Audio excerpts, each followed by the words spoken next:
2022년 8월 15일 오늘 새벽 말씀은 창세기 8장 1절에서 12절까지입니다. 하나님이 노아와 그와 함께 방주에 있는 모든 들짐승과 가축을 기억하사 하나님이 바람을 땅 위에 불게 하심에 물이 줄어들었고 깊음의 샘과 하늘의 창문이 닫히고 하늘에서 비가 그침에 물이 땅에서 물러가고 점점 물러가서 150일 후에 줄어들고 일곱째 달 곧 그 달 11의 날에 방주가 아라랏산에 머물렀으며 물이 점점 줄어들어 열째 달 곧 그 달 초하룻날에 산들의 봉우리가 보였더라. 40일을 지나서 노아가 그 방주에 낸 창문을 열고 까마귀를 내놓음에 까마귀가 물이 땅에서 마르기까지 날아 왕래하였더라. 그가 또 비둘기를 내놓아 지면에서 물이 줄어들었는지를 알고자 하매 온 지면에 물이 있으므로 비둘기가 발 붙일 곳을 찾지 못하고 방주로 돌아와 그에게 오는지라. 그가 손을 내밀어 방주 안 자기에게로 받아들이고 또 7일을 기다려 다시 비둘기를 방주에서 내놓음에 저녁 때에 비둘기가 그에게로 돌아왔는데 그 입에 감람나무 새 잎사귀가 있는지라. 이에 노아가 땅에 물이 줄어든 줄을 알았으며 또 7일을 기다려 비둘기를 내놓음에 다시는 그에게로 돌아오지 아니하였더라. 오늘 본문 창세기 8장 1절에서 12절의 말씀으로 기억됨의 사랑이라는 제목의 말씀을 전하겠습니다.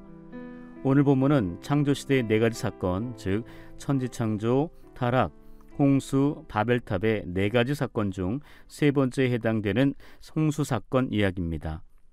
홍수가 일어나기 전 6장과 7장에 보시면 하나님께서 사람의 죄악이 세상에 가득함과 사람들이 마음으로 생각하는 모든 계획이 항상 악함을 보시고 땅 위에 사람 지으셨음을 한탄하시고 마음에 근심하셨다고 기록하고 있습니다.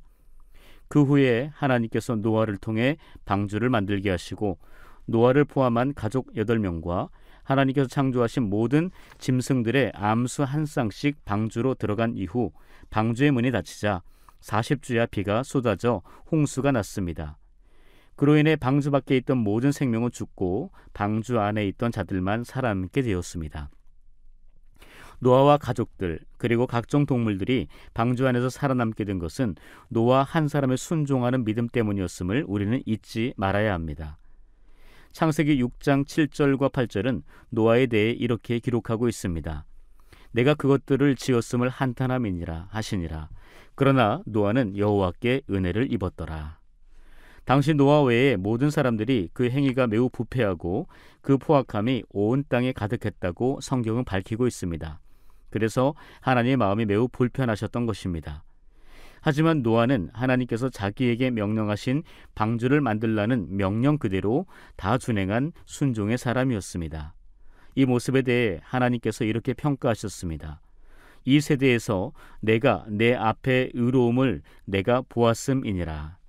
즉 노아가 말씀 그대로 순종하는 모습을 보며 그 모습이 바로 의로움이라고 하나님께서 말씀하신 것입니다. 노아의 순종하는 의로움으로 말미암아 많은 생명들이 죽음을 면할 수 있게 된 것입니다. 오늘 본문 1절에 보시면 그런 노아를 하나님께서 기억하셨다라고 기록하고 있습니다.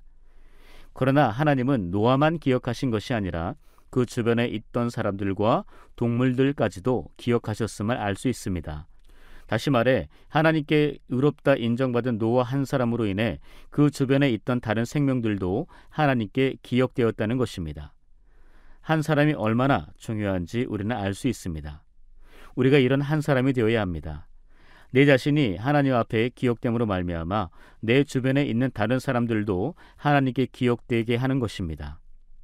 그렇게 노아 한 사람이 하나님께 기억됨으로 말미암아 방주 안에 있는 노아를 포함한 모든 생명들을 위해 하나님께서 일하시기 시작하셨습니다.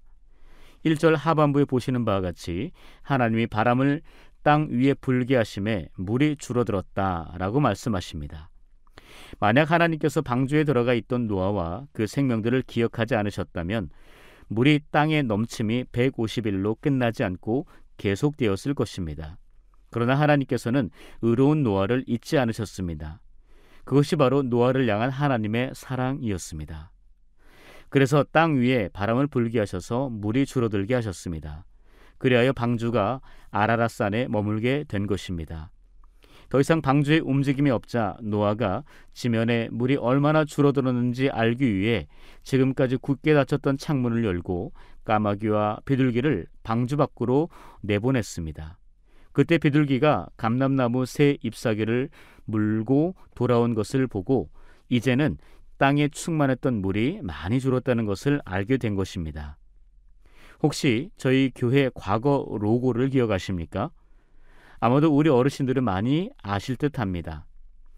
1978년부터 2014년까지 사용되었던 로고인데요.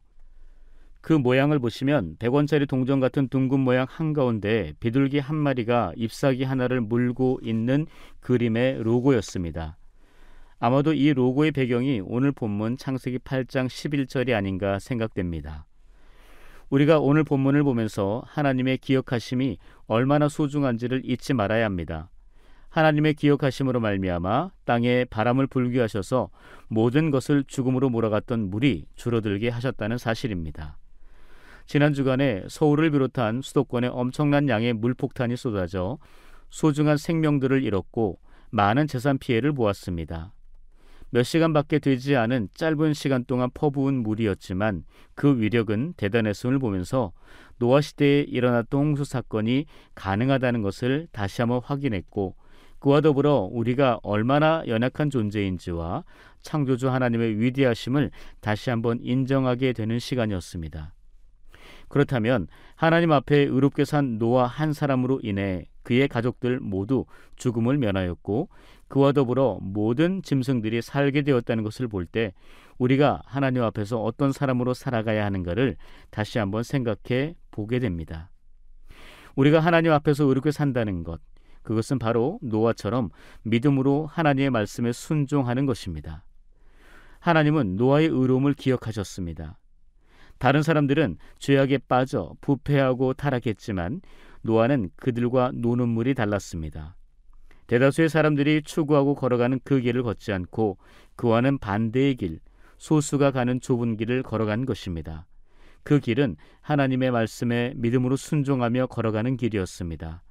그 길을 걸어간 모습을 보시며 하나님은 그를 의롭다 칭찬하시며 그를 기억하시고 그에게 사랑을 베풀어 주셨습니다. 과연 우리가 살아가는 이 세대에 하나님이 원하시는 의로움이란 무엇일까요? 우리의 의로움은 오직 한 분 예수 그리스도이십니다. 즉 우리가 추구해야 할 의로움은 하나님의 아들이신 예수님처럼 살아내는 것입니다. 그러나 예수님처럼 살아내기 위해서는 예수님에 대해 잘 알아야 합니다. 그래서 그분에 대해 자세하게 기록된 성경을 읽고 묵상해야 합니다. 그리고 예수님이 하신 그대로 하나씩 따라해 보는 것입니다. 예수님의 삶을 한마디로 요약한다면 사랑이라고 말해도 손색이 없습니다. 예수님은 하나님의 사랑을 구체적으로 우리에게 보이셨습니다. 하나님의 사랑으로 이 땅에 성육신하셨고 그 사랑으로 우리를 고치셨고 하나님 나라를 가르치셨고 생명의 복음을 전파하셨습니다. 그리고 그 사랑으로 십자가를 지신 것입니다. 그리고 그 사랑으로 부활하시고 지금도 하나님 보좌 우편에서 저와 여러분들을 응원하고 계십니다. 즉 예수님의 모든 것은 사랑이셨습니다. 오늘 본문 1절에서 하나님께서 노아와 그와 함께 방주 안에 있던 모든 것들을 기억하셨다는 구절에서 저는 하나님의 사랑을 느낄 수가 있었습니다. 잊지 않고 기억한다는 것을 다른 말로 표현한다면 사랑, 바로 그 사랑이 아닌가 생각됩니다. 그것은 누군가를 기억한다는 것 자체가 사랑 없이는 되지 않기 때문입니다. 지금 내가 어떤 대상을 생각하고 기억한다면 그 대상이 매우 중요하고 소중하기 때문이며 그 대상을 그만큼 사랑한다라고 말할 수 있습니다. 다시 말해 기억한다는 것은 사랑한다는 또 다른 표현입니다. 하나님께서 노아와 함께 방주 안에 있던 모든 것들을 기억하셨기에 바람을 불어 줄어들게 하셨고 마침내 방주 안에서 나와 살게 하신 것입니다. 그것이 바로 사랑입니다. 하나님께서 죄인된 우리들을 잊지 않고 기억하셨기 때문에 독생자 예수 그리스도를 이 땅의 화목제물로 구원자 메시아로 죄의 문제 해결자로 보내셨습니다. 그리고 십자가에 죽게 하시고 부활케 하셨습니다. 그것이 바로 우리를 향한 하나님의 사랑입니다. 즉 우리를 잊지 않고 기억하심으로 말미암아 하나님의 사랑의 행위가 일어난 것입니다. 그러므로 그 사랑을 받은 우리가 삶의 현장에서 예수님처럼 살아내야 합니다. 우리에게 주어진 소중한 하루 어떻게 보내야 할까요? 먼저 우리가 노아처럼 예수님처럼 하나님 앞에 의로운 사람 그 한 사람으로 기억되기를 소망합니다. 또한 그 기억됨으로 말미암아 주님의 십자가를 통해 받은 사랑을 내가 속한 삶의 자리, 가정과 직장, 사업장과 믿음의 공동체 안에서 예수님의 손과 발로 표현해내는 저와 여러분들이 되시기를 주님의 이름으로 간절히 축복합니다. 기도하겠습니다. 우리의 경배와 예배의 대상이신 하나님, 하나님의 형상을 닮은 우리가 이 새벽 겸손하게 십자가 앞에 나아가오니 우리의 예배와 찬양, 기도와 경배를 기쁘게 받아 주옵소서. 이 세상을 창조하시고 이 세상을 당신 뜻대로 이끌어 가시는 하나님, 지난 주간에는 예상치 못한 큰 비로 인해 고통과 슬픔, 아픔을 겪었습니다. 또한 유례없는 고유가와 고물가, 고금리 시대, 인플레이션 시대 속에서 여러 가지 위기를 경험하고 살고 있습니다. 그리고 코로나의 재확산이 일어나면서 잠시 누렸던 자유와 행복이 다시 사라질까 두려워하고 있습니다. 잠시 뒤에 일어날 일도 알지 못하는 무지하고 연약한 우리를 불쌍히 여겨 주옵소서. 자비와 긍휼을 베풀어 주옵소서. 주님께 받은 그 사랑과 은혜로 아파하고 고통하는 사람들에게 주님의 손을 내밀어 그들을 위로하고 격려하고 그들의 친구가 되게 하옵소서. 그리하여 그들을 주님의 길, 구원의 길로 인도하게 하시고 아름다운 하나님의 나라 만들어가는 주님의 사람 되게 하옵소서.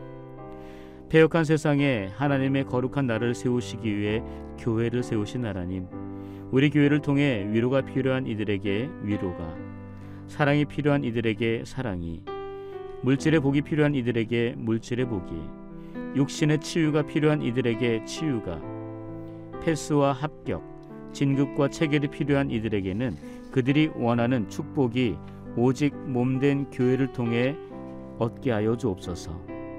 또한 교회에서 선포되는 말씀으로 인격적인 주님과의 만남이 있게 하시고 삶의 목적과 이유를 깨닫고 복음의 확장 위에 헌신하게 하옵소서. 주님 몸된 교회, 연동교회가 그리스도인들에게 영적 베이스 캠프 역할을 잘 감당하도록 날마다 샘물처럼 솟아나는 마르지 않는 샘이 되게 하옵소서. 연동교회에 맡겨주신 복음의 사명을 위해 위 목사님을 비롯한 부교육자들과 직원들, 성도님들을 부르시고 세우셨사오니 오직 사랑으로 하나 되어 하나님 나라 위에 죽도록 충성하게 하옵소서. 연동의 교회학교 자녀들이 영적인 쉼과 재충전을 할 수 있는 소중한 성경학교와 수련회가 이제 청년부를 마지막으로 마무리되어 가고 있습니다. 현재 청년부 수련회가 강화 수양관에서 내일까지 진행되오니 오직 말씀으로 변화되게 하시고 청년의 때에 주님을 제대로 만나게 하셔서 주님 나라 위에 땀과 눈물을 아끼지 않는 새벽 이슬 같은 순결한 청년들로 거듭나게 하옵소서. 수개월째 지속되고 있는 러시아와 우크라이나 전쟁이 이제는 멈춰지도록 지도자들의 마음을 움직여주시고 3대에 걸쳐 독재 정권으로 기근과 핍박 속에 있는 북한 땅에도 이제는 변화의 바람이 불게 하셔서 자유와 해방, 기쁨과 행복의 그날이 속히 오게 하옵소서.